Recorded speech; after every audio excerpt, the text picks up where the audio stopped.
friends, I shall now take you with us on an expedition into the wilds of Africa and endeavor to impart something of the thrill and wonder with which we beheld the marvels unfold. Opening on a cheery note, we first see the passengers on the steamer from Mombasa whiling away the time.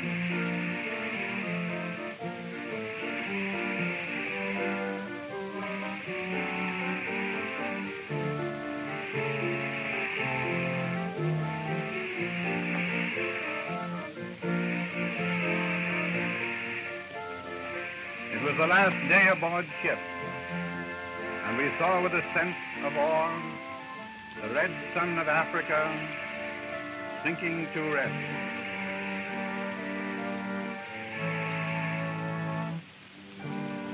Next morning at Mombasa, the doorway to the land of strange places, people and things, Africa.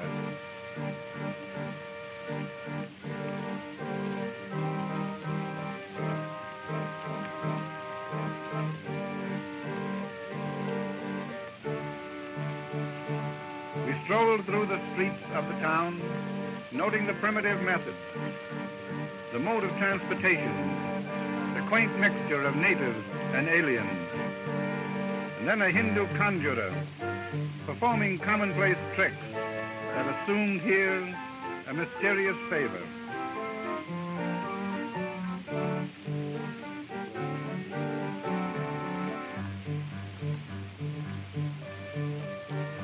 The wise boy, he knows how it's done.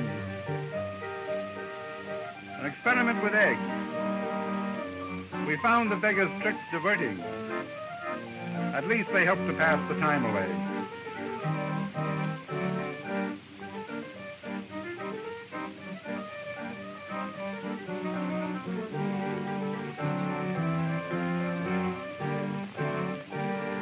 Two shy little members of the audience. The old cup and ball trick, but with eggs. Also chickens. Watch him tear them apart and make two out of one. Rather clever, we thought.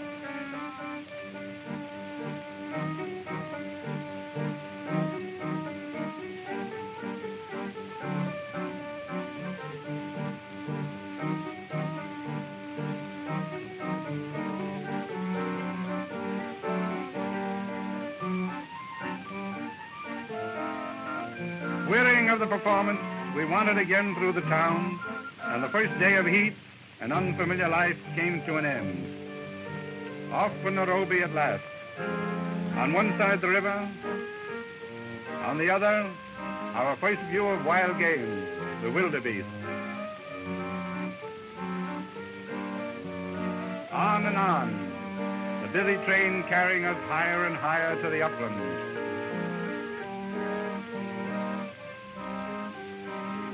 Sable cows, we found they were as speedy as they were awkward.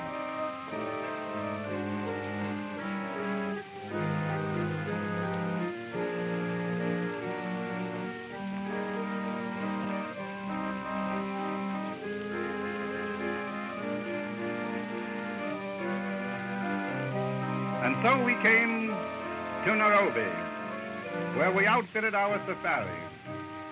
Now a bustling hive, but 30 years ago, just a trading post in the wilderness. Primitive customs, a town of strange mixtures, modern hotels, native huts, unlike any other community in the world. The heat played havoc with our film, as you will observe.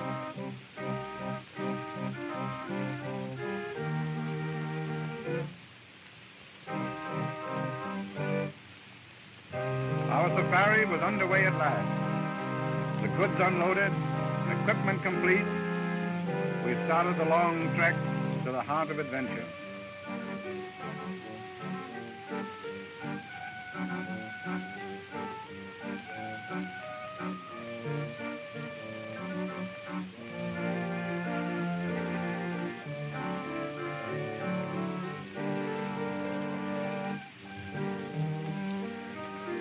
Our wagons had 4 wheels,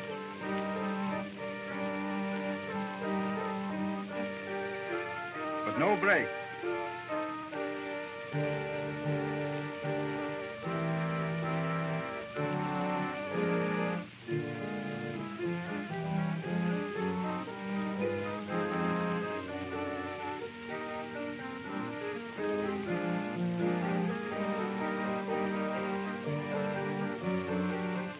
Ingagi is 4.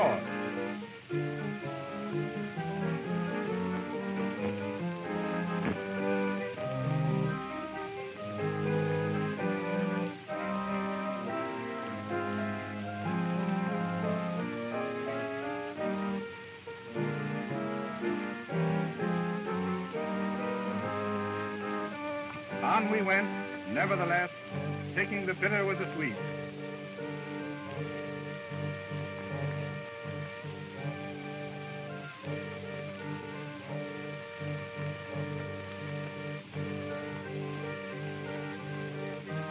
But we were a bit soft yet, and decided we had enough for the first day.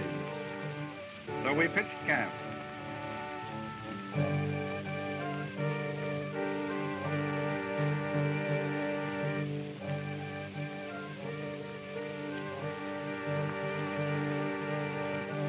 The boys enjoyed their chance to bathe, but should have been a bit more particular about their company. Somebody yelled crocodile, and there was a scamper.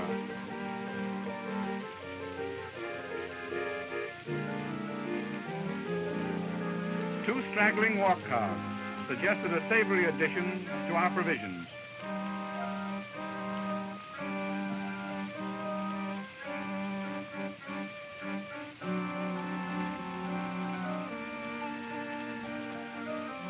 I missed.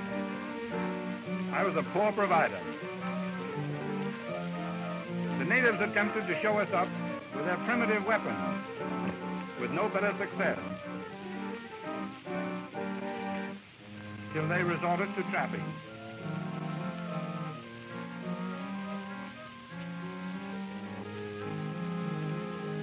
The following morning, we were told of a man-eating crocodile in the neighborhood that had developed an annoying appetite for dark meat. He had recently devoured a woman from a neighboring tribe. We saw one of the beasts on the bank.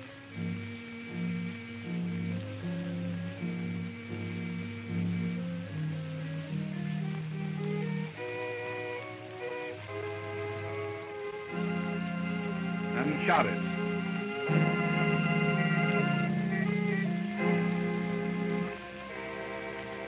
A post-mortem disclosed he was the very one we were after.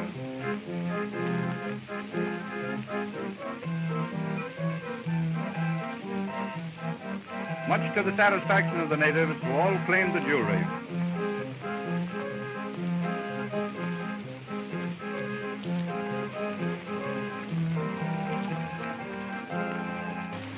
It looked like a crocodile paradise.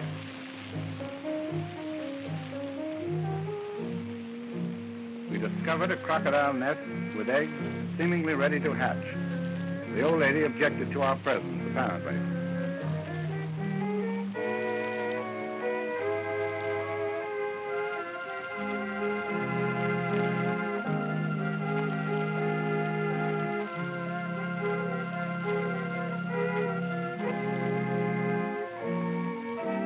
Talk about your incubators. Millions of baby crocodiles, harmless enough now, but I fancy not so pleasant when they grow up. The old lady and gentleman resented our intrusion. Crocodiles promised an exciting day's sport.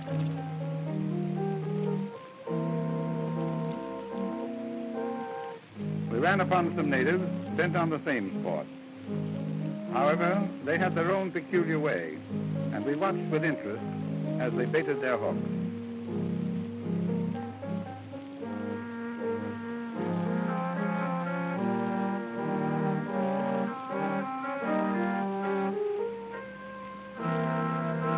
Their method was a bit more sportsmanlike than ours. It at least gave the beast a fighting chance.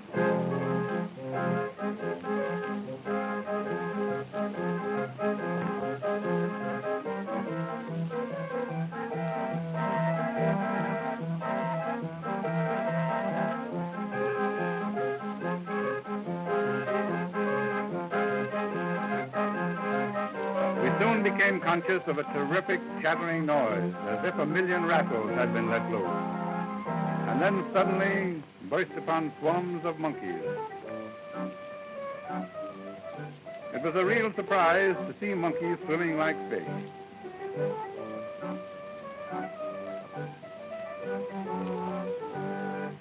The little duffers seemed extremely fond of lily pods. But the crocodiles evidently were as fond of monkeys.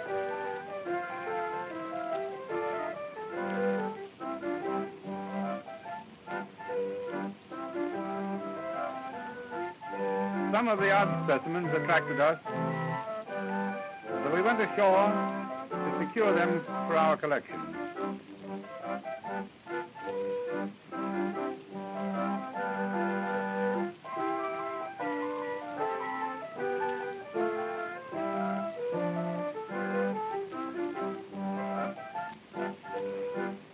The performance proved so amusing, we almost forgot what we came for. We baited some harmless trap for their capture.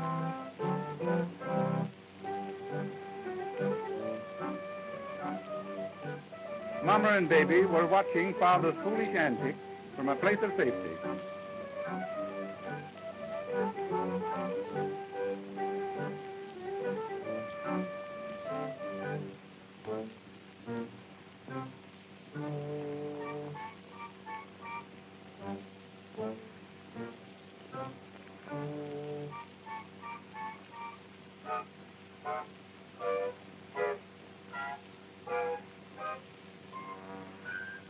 Careful.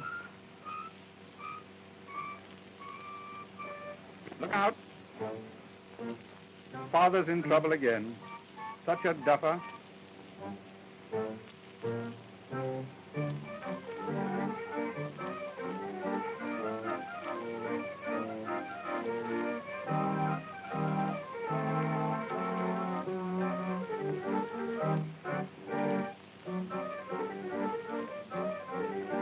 Such torrid language.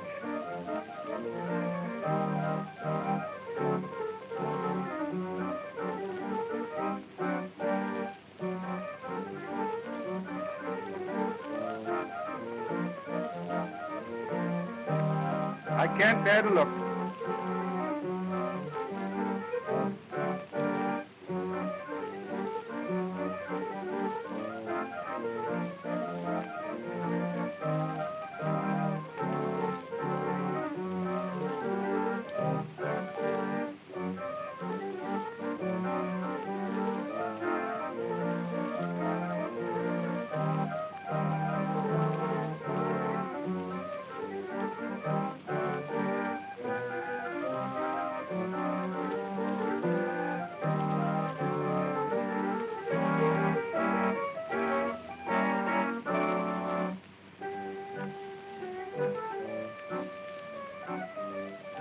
Swain was for the quickest way, but I preferred a less barbarous method.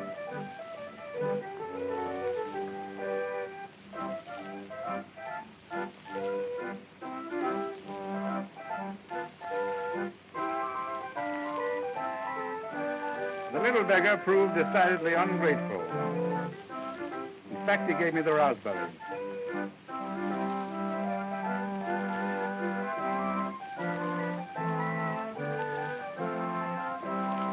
Storm clouds began to gather, so we hastened for the boat to make camp before the deluge came.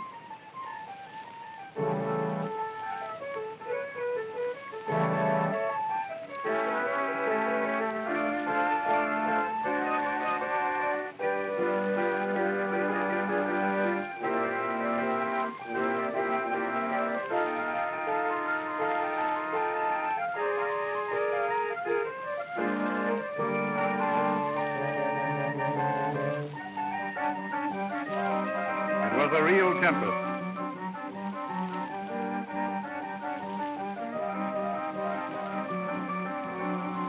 We soon learned, however, that tropical storms end as quickly as they begin.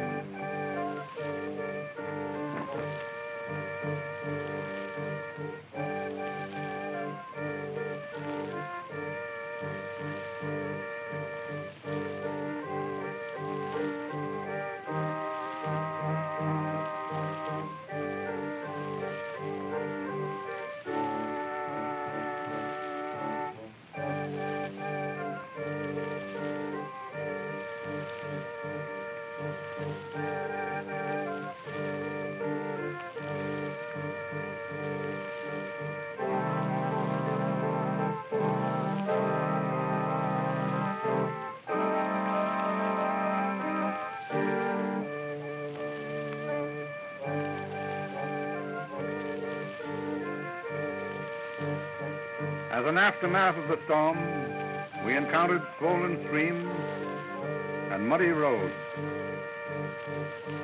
However, plenty of manpower pulled us through.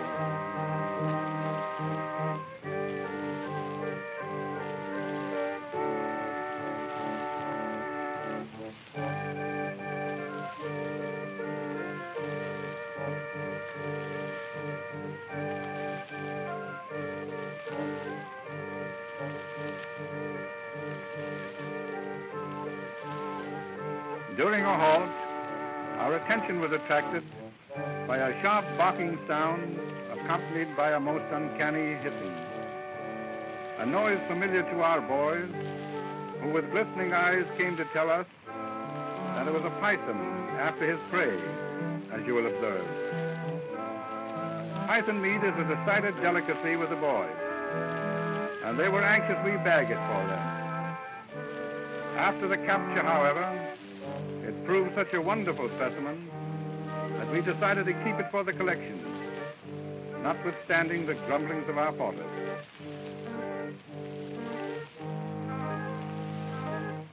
The python's tidbit was a queer little creature resembling a lemur.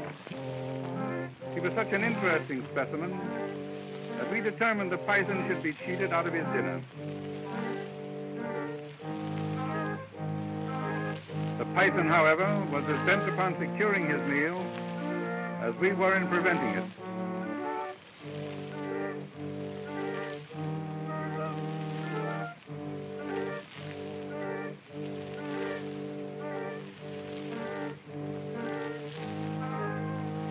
The pop-eyed little beggar was wishing us success.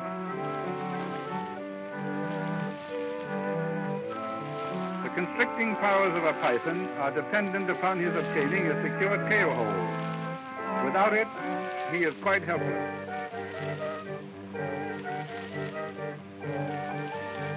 He lashed about furiously as we tried to untwist his tail from the limb.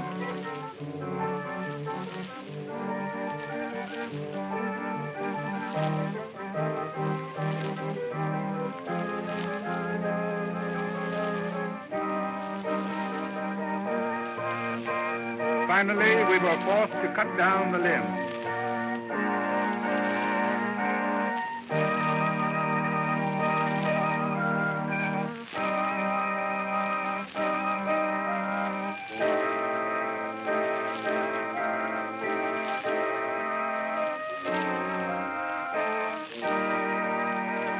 Mr. Python was soon caged for shipment back home.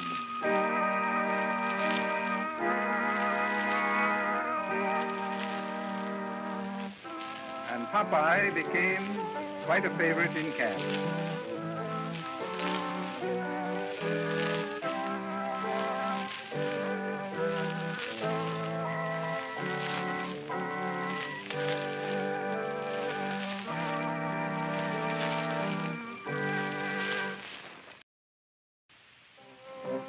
We now came upon a native village with children playing in the narrow lanes between the thatched huts. In their habits, they were very much the same children as you would find anywhere else. A primitive way of preparing posho, which is an important item of food here. The African husband, not unlike some others, believes in letting the better half do the work.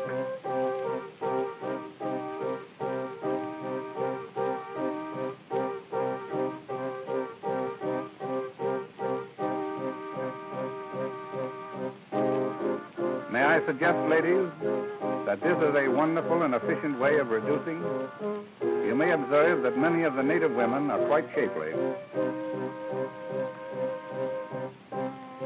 Animal fat is used by the natives to grease their bodies and also their skin-wearing apparel. And while it keeps their clothing very soft and pliable, I don't think the odor would ever become very popular here.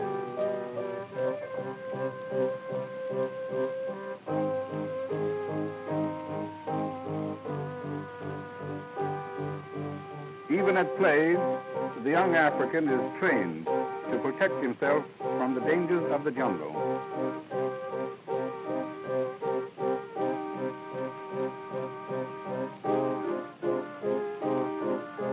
were the topic of conversation, we found out later. They wanted to know if we would rid the vicinity of a family of leopards that were playing havoc with their cattle. The natives had not been very successful with their leopard trap. And our headman recommended some improvements.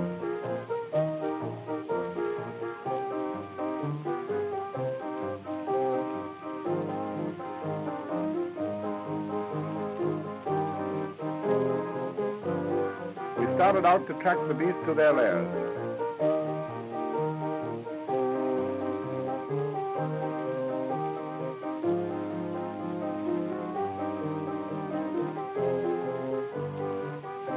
And ran upon a leopard cub, playful as a domestic kitten.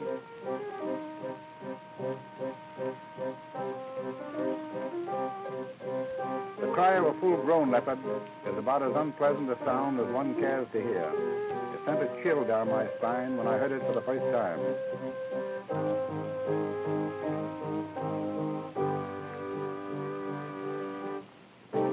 I missed my shot. The natives started to drive the animal from its hiding place into the clear so that I might get another crack at it.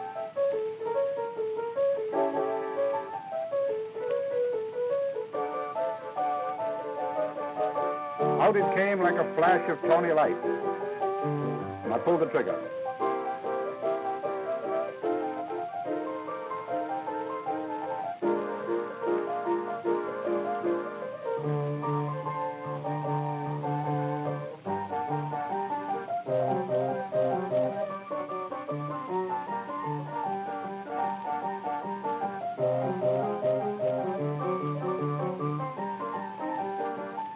There goes the other.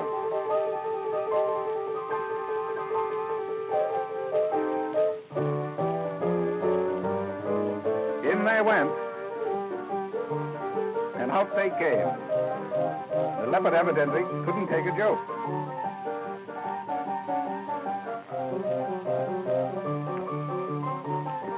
Turned by a shot, he made straight for the trap.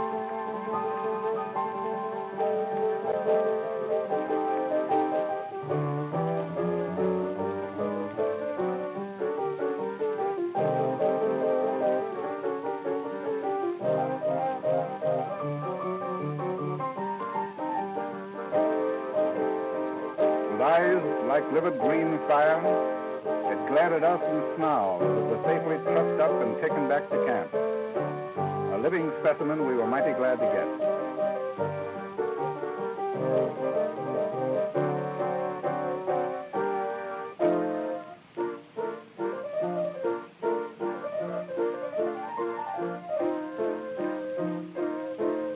Caged and ready for shipment, a beauty, but furious at his confinement. Rid of the menace, there was joy in the village, and the celebration and ceremonial dance were in order. This may suggest the origin of some of our popular dances of the day.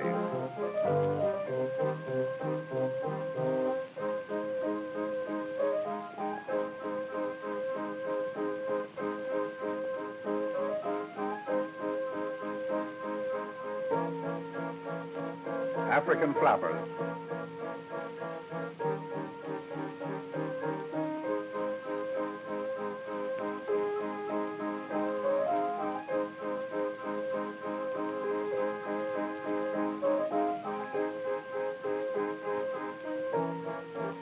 Two dusky Adonises. I was invariably impressed by the amazing physiques of these fellows. Something of the weirdness of Africa, still untamed, was expressed in these dances. These simple native hearts seemed to hold a dark knowledge of hidden things and strange mysteries, beating like the tom-toms, an unending rhythm in the soul of the blacks. Our safari again underway, trekking along amidst an ever-changing vista of water, jungles, mountains, and valleys. The heat was terrific, and our pictures suffered accordingly.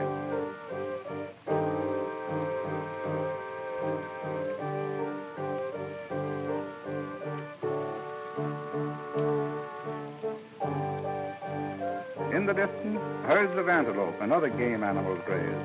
standing out against the skyline.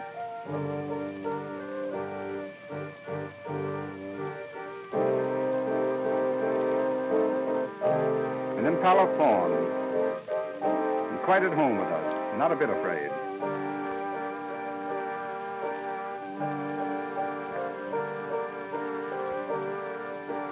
The African buffalo is considered by all big game hunters the most dangerous of beasts. Slow and majestic, they can charge with the speed of an arrow. And woe betide the hunter if his shot is misplaced. The buffalo is both tricky and vindictive. These birds are cow heron, which always accompany the buffalo. We soon learned that when we saw these birds, we were close to the African bison.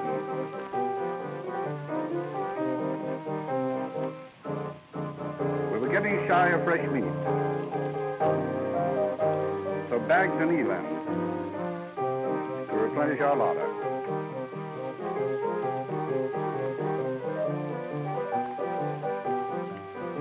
We were sure of a good dinner at any rate. And again, the seemingly endless march. Many miles had been covered, and we were drawing closer to the land of big game. A herd of roebucks which we disturbed, but not before we had obtained a good camera shot. And then we saw a giant black head with tiny ears above the water. It was a hippopotamus.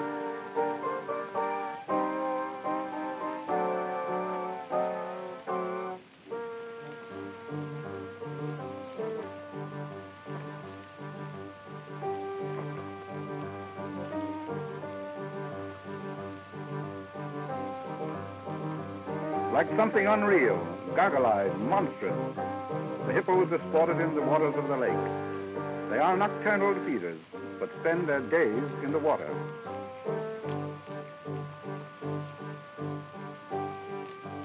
The natives prize hippo meat highly as food, and were anxious that we bag a couple of the great beasts.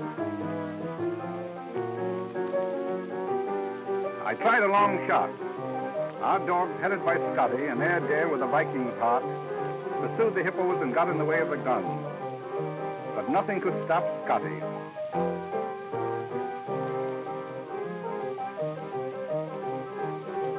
A second shot, and a tremendous threshing in the water told of a hit.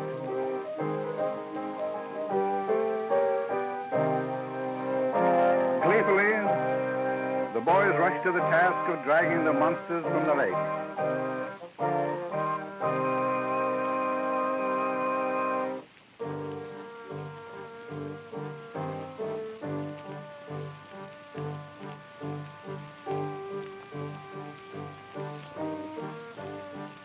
They sprang upon the dead hippo and rode him ashore for all the world like children riding a hobby horse.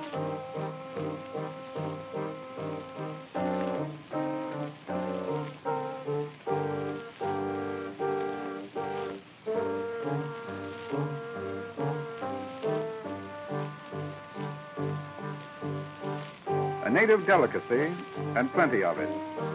There was now no lack of fresh meat in camp.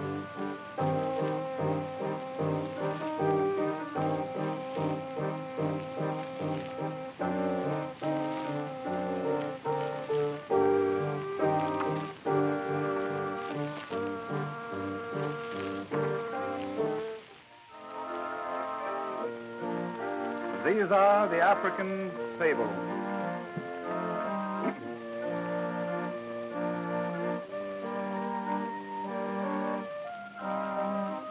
We now reached the country where game of every sort abounded. Eland kept friendly company with zebra, wildebeest, congoni, and many other of the fleet-footed varieties.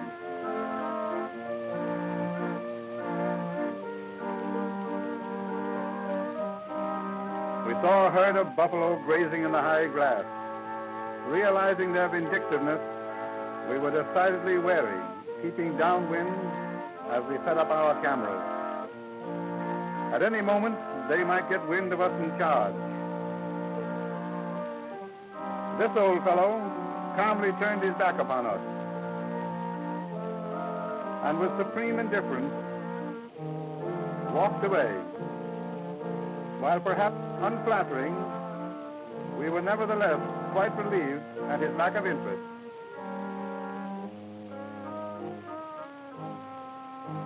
The herd finally caught our scent and started to run.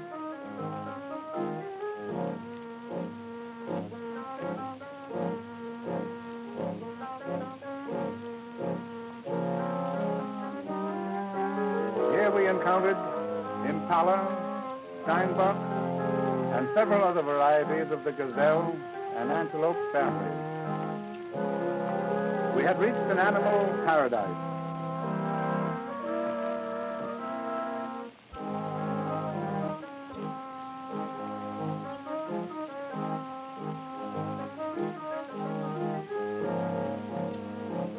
Grotesque baboons stalked with their curious crooked tails across our vision.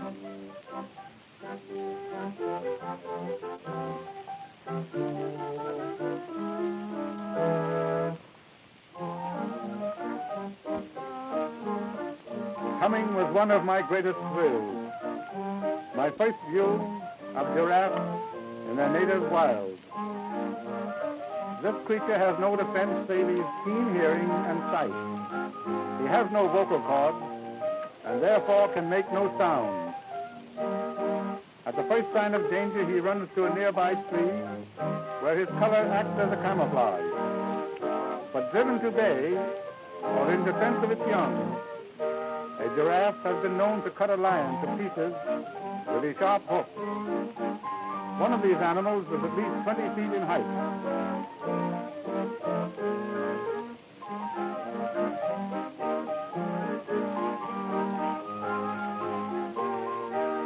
They have an awkward lope but can cover plenty of ground. One of the most beautiful shots we made on the entire trip. Seemingly, he was not at all afraid, but merely curious.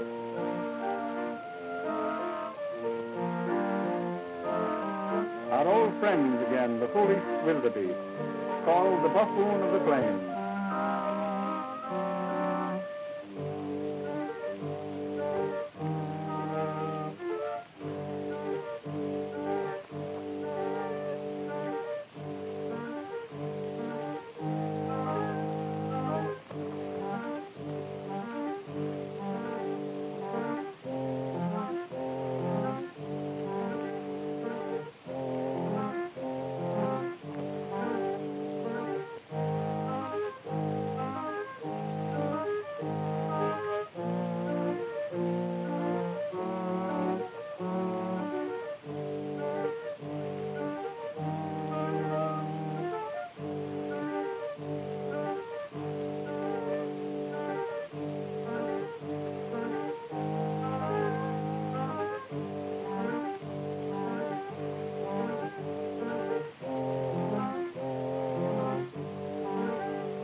Deeper and deeper we penetrated toward the beating heart of Africa,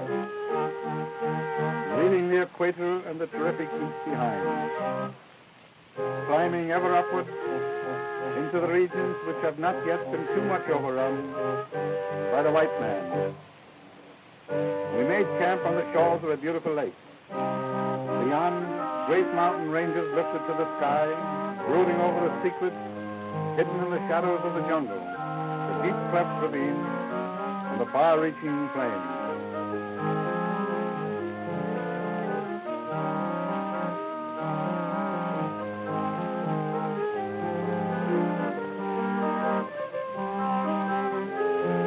Zebra and some commies. Short the Thompson gazelle.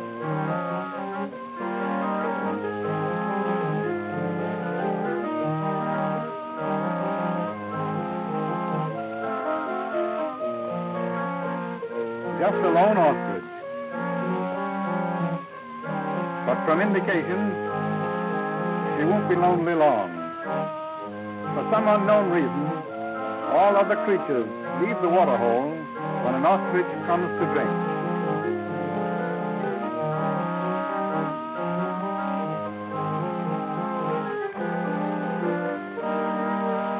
Though we hated to shoot zebra, we were running short of fresh meat and wanted a good skin besides.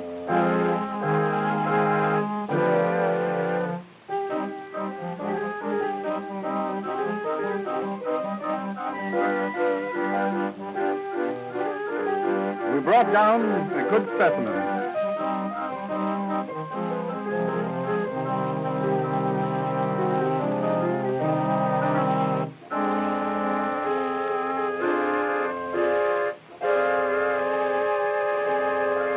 The natives took what they wished.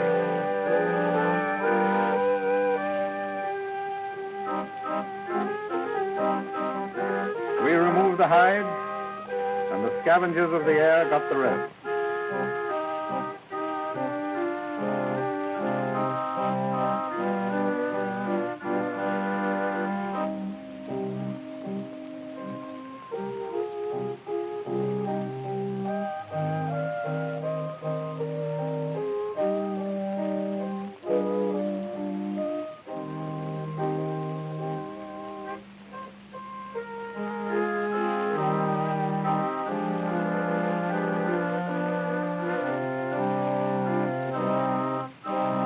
Last of the zebra, save for the bone. We struck a period of heat that was unexpected. Our film suffered, as you may observe. And then a thrill of thrills awaited us, the presence of rhinoceros. Rhinos are stupid beasts and usually attend strictly to their own business. But once aroused, they are mean customers to deal with.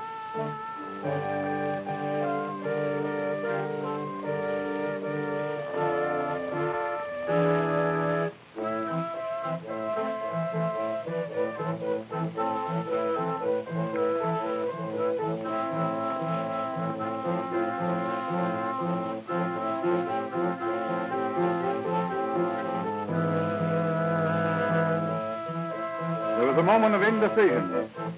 What would the rhinos do? The creatures are very short-sighted, but their smell, or sense of smell, is decidedly keen.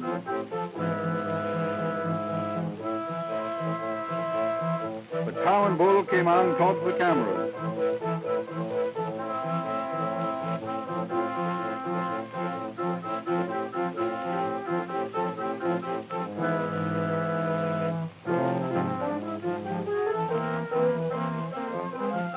I turned one with a lucky shot.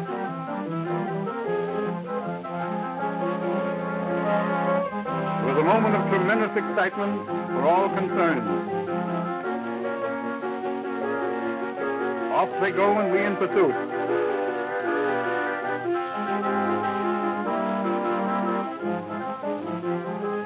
Hidden away in the thickets of thorny brush, one of them badly wounded. It was up to us to finish him.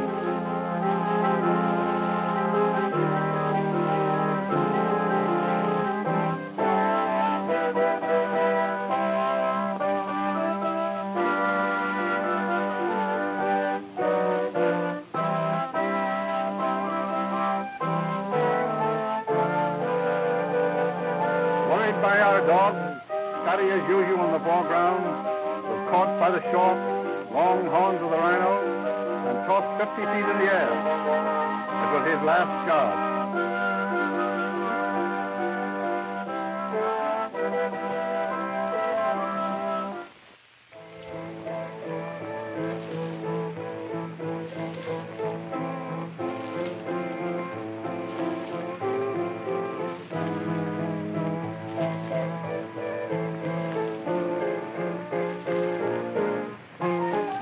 The orphan, rather a husky infant, and decidedly unfriendly.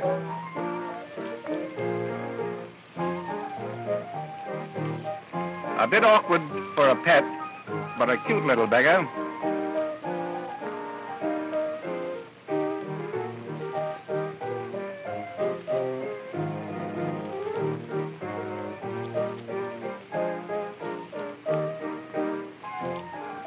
first step toward preserving the hide of the rhino.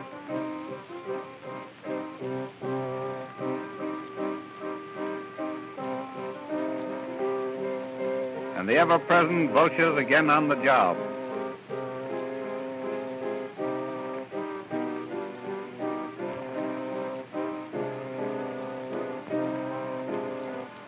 On the trek again with baby following.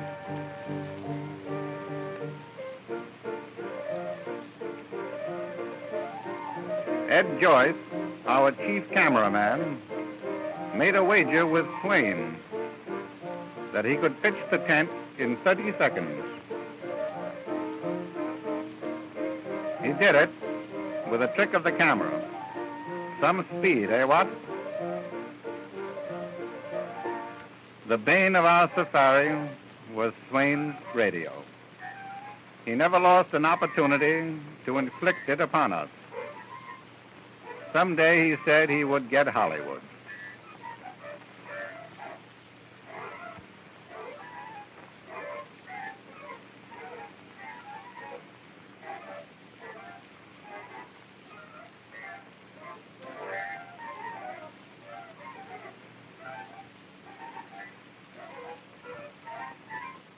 Wait a minute.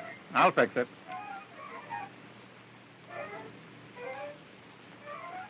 I told the boy to smash the infernal machine. He'd have done it, too. But Swain showed a burst of temperament.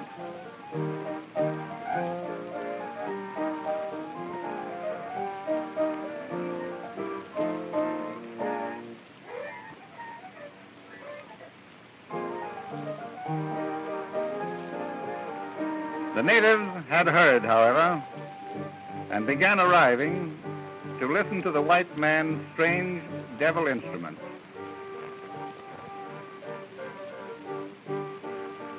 Swain brought out his phonograph recorder, with which we tried to record the speech of the natives.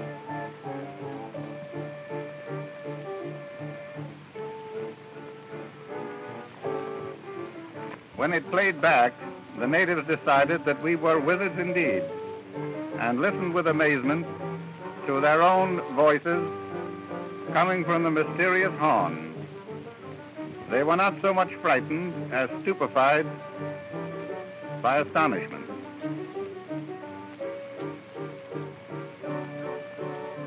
When they heard it, they wanted to crawl in to see where the mysterious sounds came from.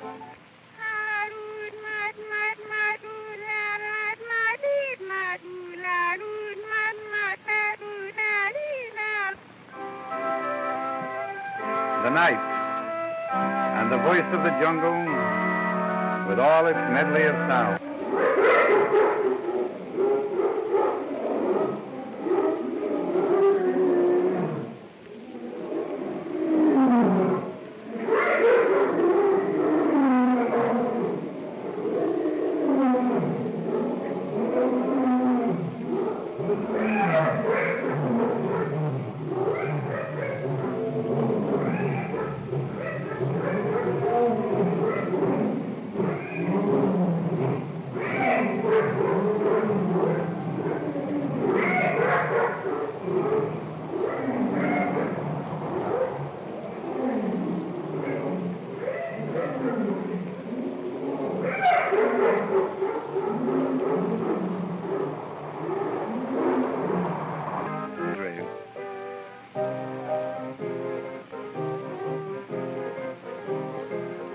The next morning, the lions were reported in a jungle close by, and a cautious search brought us to a clearing, where we started building our blinds.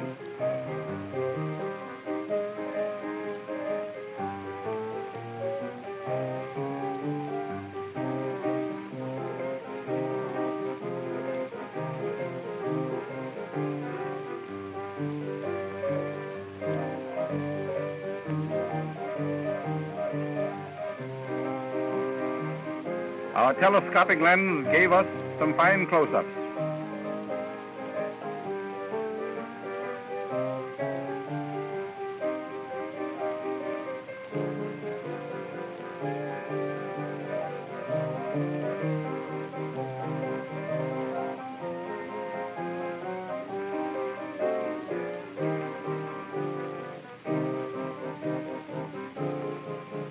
put a heifer in for bait.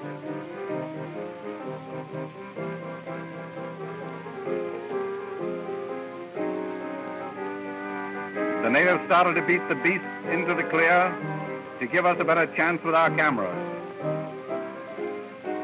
Through the thick underbrush, the lions were now plainly visible.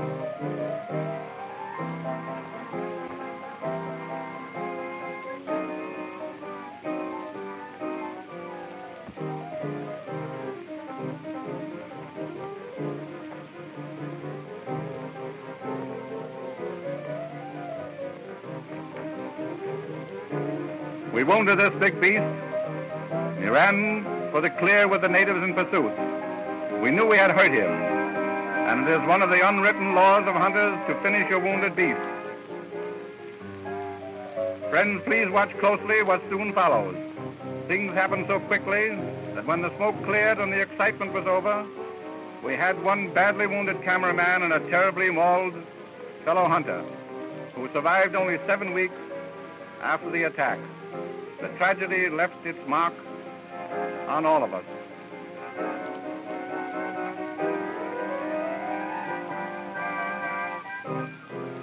Our cameraman, Ed Joyce, was on the job and exhibited more steel nerves with his camera than I did with my gun. The natives were beating the bush on all sides, and the bewildered beast didn't know which way to turn. Joyce never left his post. He looked around every now and then to see if I was backing him up. Look out, Ed, he's coming!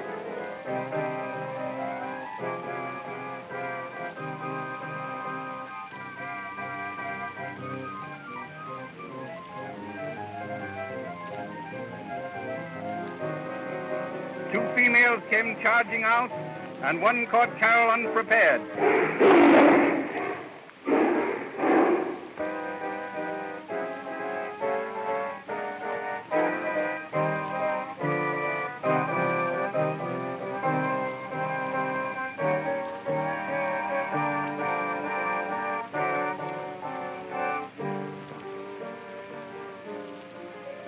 After our wounded were cared for, we found we had bagged the largest lion ever taken in this region.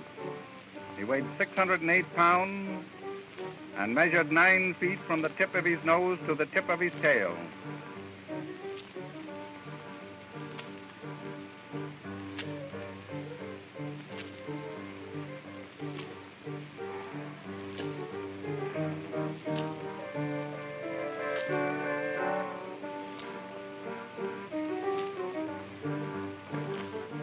From the natives, we learned that these two monsters were noted man-eaters and had accounted for many natives in this district. It was well rid of them.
The lion dance, celebrating the kill.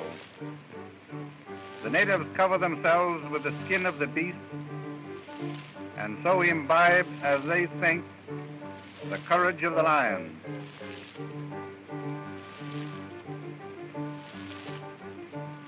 The African native is very emotional. The only way he gives vent to his emotion is by dancing. Be it grief, sorrow, or happiness, he dances. And how he dances. Such a dance must be seen to be fully appreciated. But this camera record gives a very adequate idea of the strangeness of the ceremony.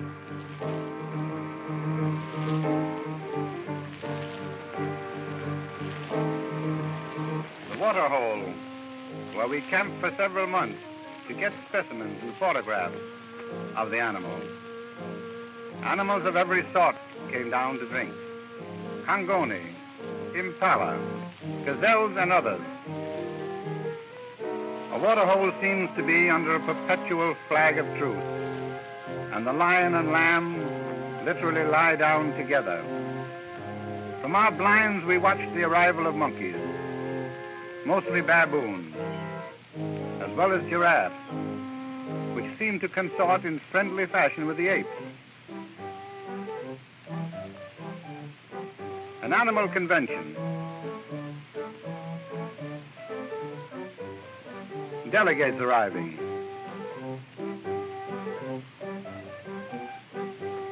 Apparently the big ape was chairman.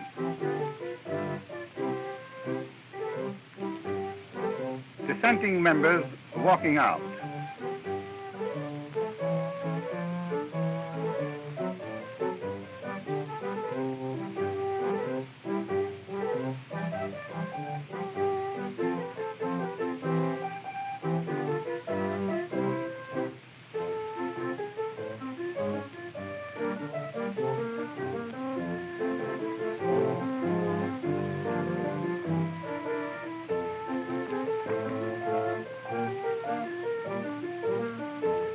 Three lobbyists discussing the questions of the day.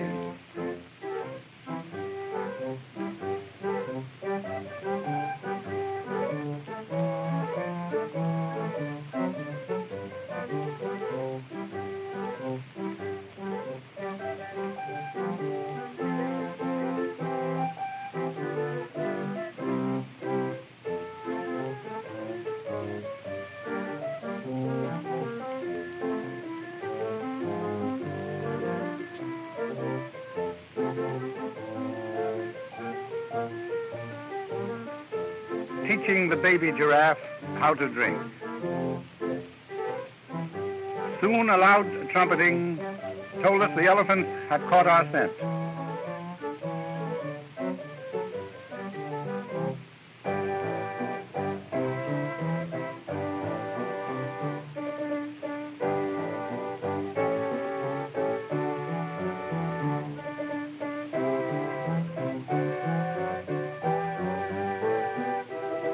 The convention was in disorder.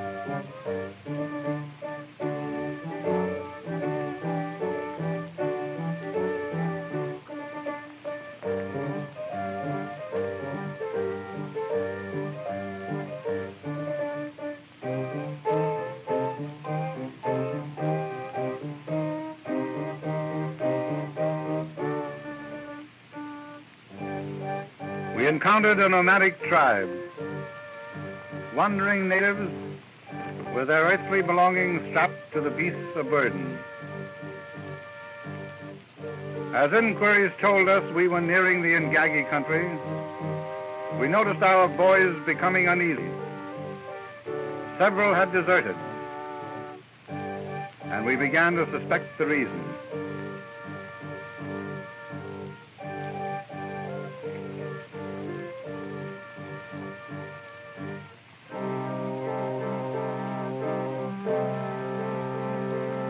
Again those aerial scavengers telling of the presence of death.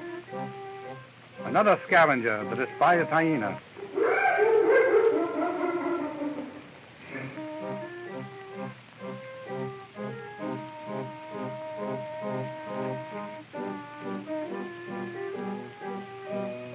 The abandoned village was a scene of desolation.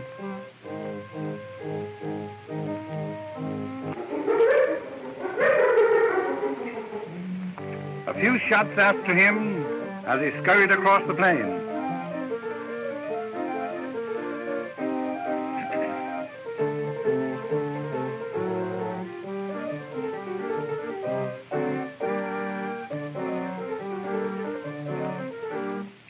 Another grave robber, the armadillo, who feasts upon the dead. Altogether, it was a merry little spot we picked to stop at. If there was a spot on earth that God forgot, this was it.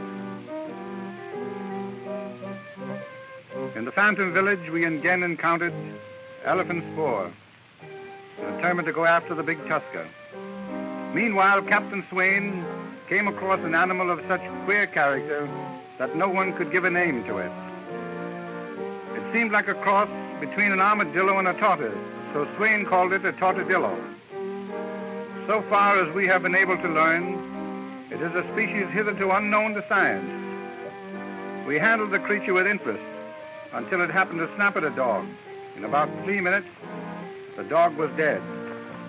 After that, we gave the venomous devil a wide berth.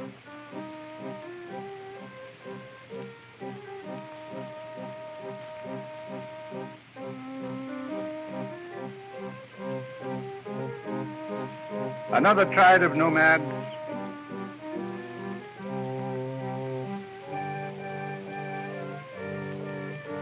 and more elephant tracks. We came upon a herd of the great brutes taking a bath in the lake. The big bull was the finest specimen we had so far run across, and we were anxious to get him. The herd limbered through the forest, tearing up trees and amusing themselves generally. They got our scent, and the big tusker plowed away through the tall grass like a vast ironclad of the plains.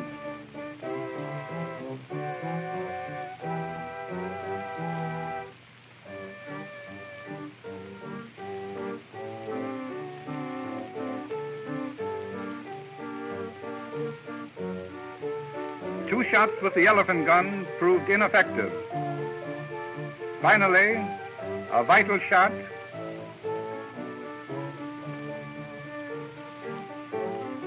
and the big fellow came down with a crash that made the earth quake. His tusk weighed 134 pounds each. The swift current cost us 3 of our mules.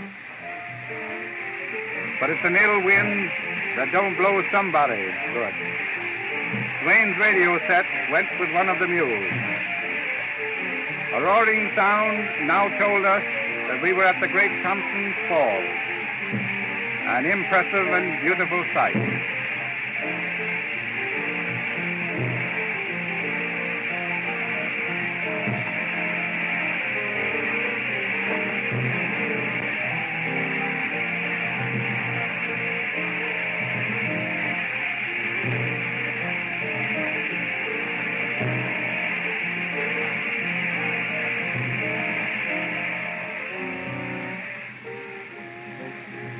In this village, we heard 2 interesting pieces of information.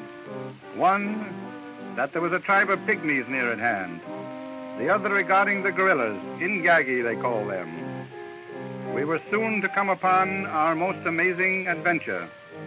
All but 18 of our boys had now deserted. Cutting our way through the dense underbrush, we were conscious of being watched by hundreds of invisible eyes.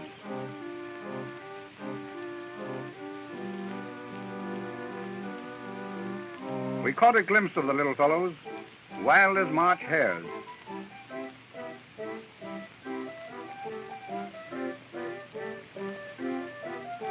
They lived on grubs and were digging them and inside the bark of dead trees.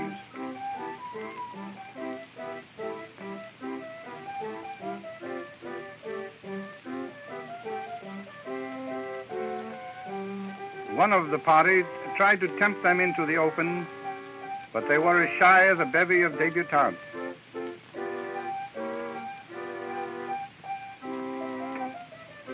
They were rather interested in the beads, however, and it proved a tempting bait, as we got a few camera shots of the little beggars.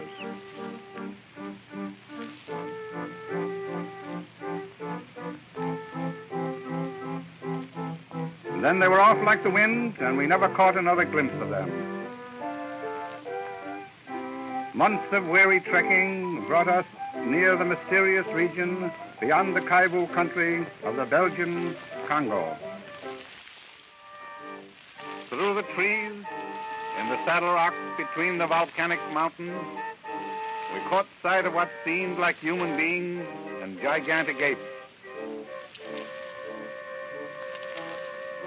At last we had penetrated into the heart of the Ingagi country, where no white man had ever been before. Everywhere there were strange sounds, mysterious rustling of the underbrush, chattering that seemed both human and animal. We were soon to be thrilled by what met our gaze. A company of women, unclothed, apparently living like animals, shy as reed bucks and fleet as antelope.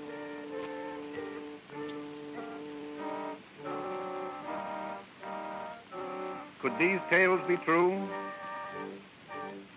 Tales we had regarded as mere legends of a native tribe, lowest of all in the scale of humanity.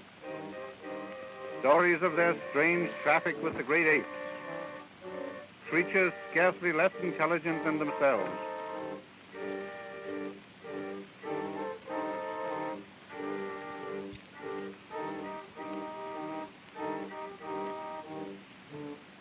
In the background, you will see a gigantic Ingagi accompanying the women.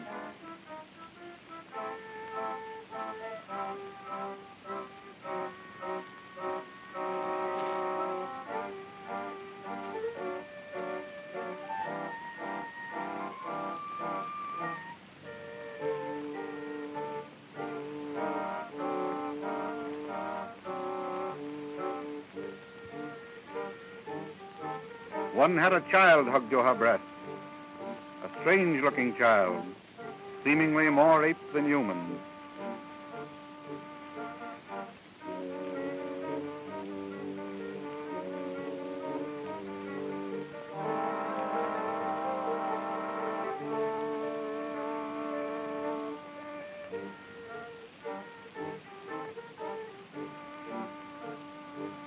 Dimly like figures from a nightmare, they stole through the forest while we watched, hardly daring to breathe. The many types of great apes gathered in this weird place suggested that this might be the veritable cradle of humanity.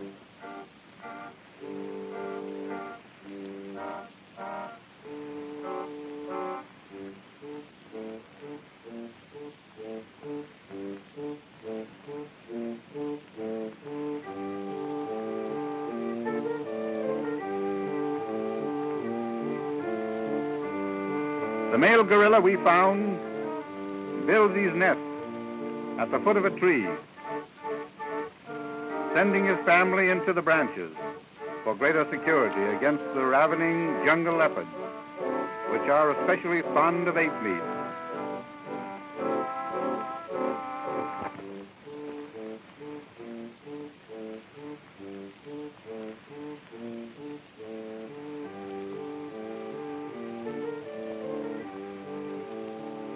We watch and photograph.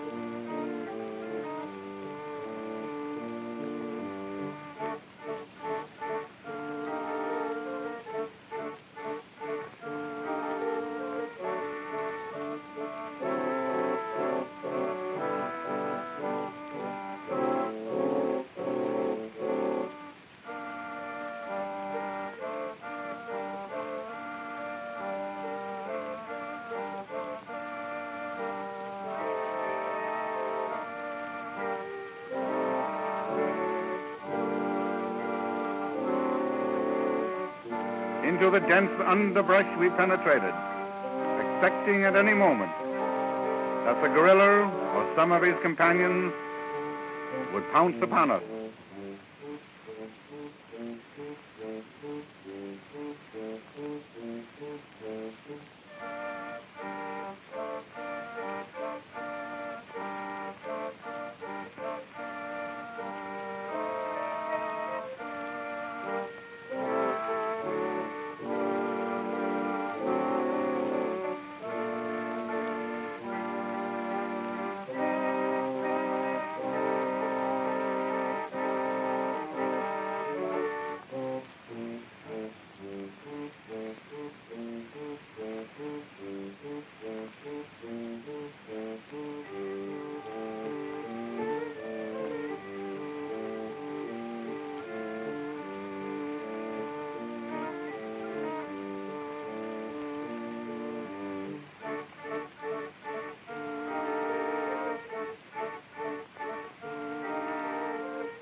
We wanted this giant specimen alive if possible. He resented our attentions rather.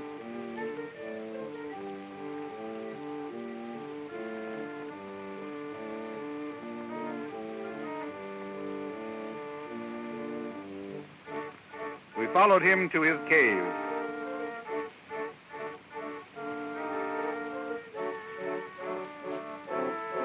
At last the animal vanished into the cleft of the mountain, and we proceeded to smoke him out.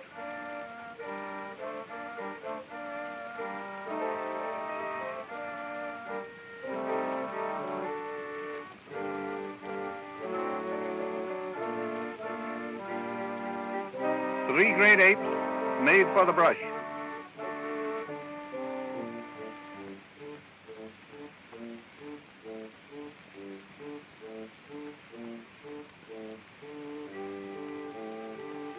For a time they eluded us,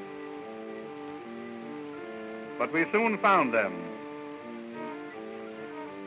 in the treetops.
Overcome by the fumes,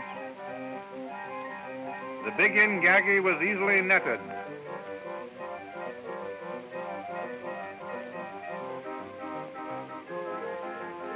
But holding him was another matter.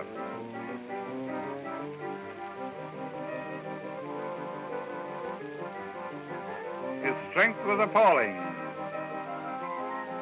He threw our boys around like so many tenpins.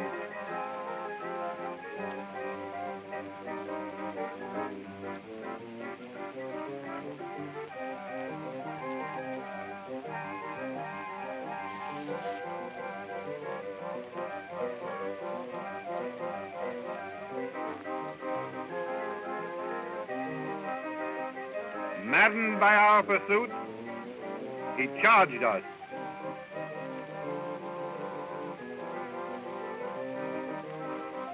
Upsetting the camera and almost destroying the amazing film record we had obtained.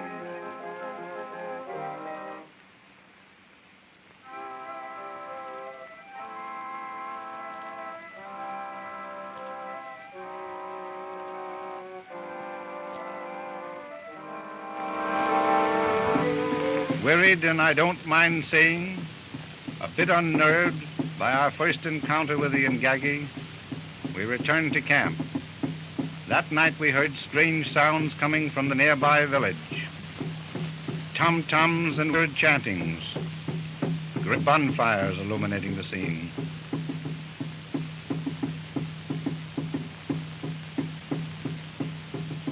We beheld a strange and fantastic vision.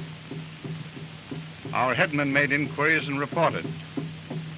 To our amazement, he told us that this was the night the tribe sacrificed a woman to the Ingagi. A witch doctor dressed as a gorilla, strange painted creatures hovering over him, glistening naked bodies and painted faces, like something out of an opium smoker's dream. All night the ceremony continued.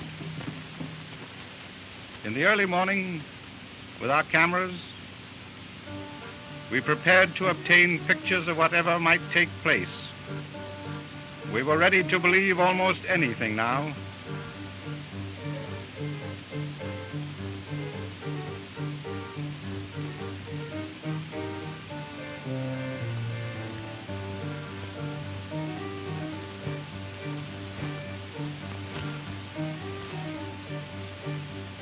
And here is what we beheld.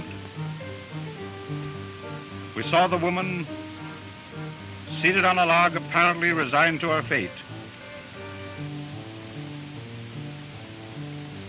We followed with the cameras, but little suspecting what was in store for us.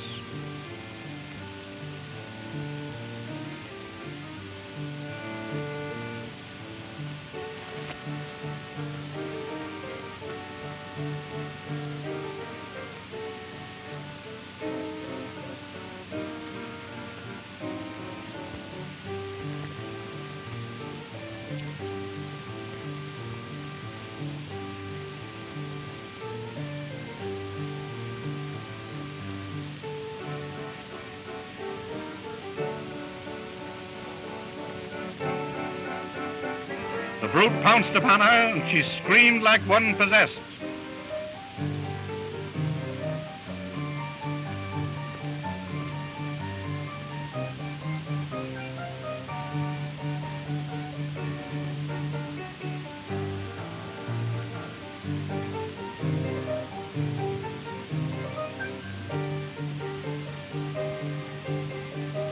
Webster thought of nothing but his picture. To me, the whole thing smacked of something inhuman.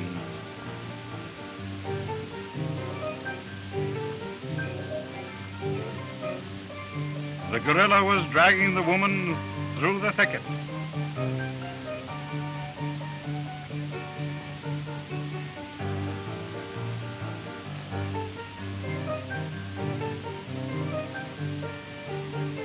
Three times, Swain attempted to shoot, but each time was deterred by the cameraman, who wanted to get it all.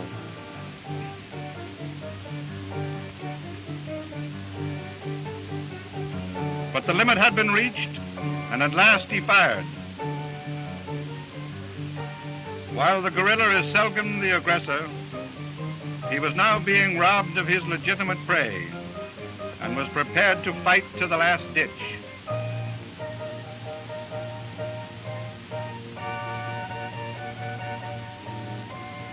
Dropping the woman, he came on with roars that seemed to shake the very earth.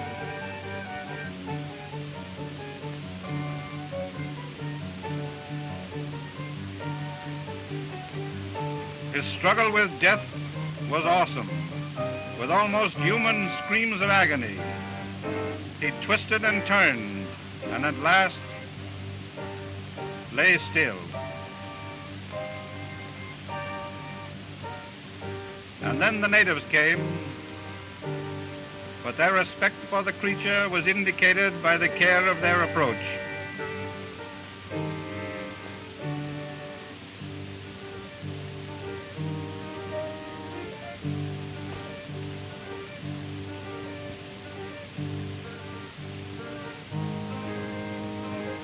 He weighed 602 pounds and stood 6 feet 1, measured 8 feet and 4 inches from the tip of the fingers of one hand to the tips of the other.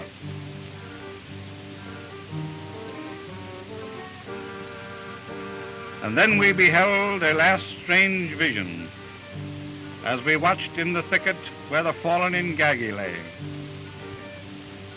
Out of the shadow crept one of the rare half-human women who gazed upon the dead monster, lifted its arms and let them fall again, seemingly unable to comprehend. And then she fled into the jungle.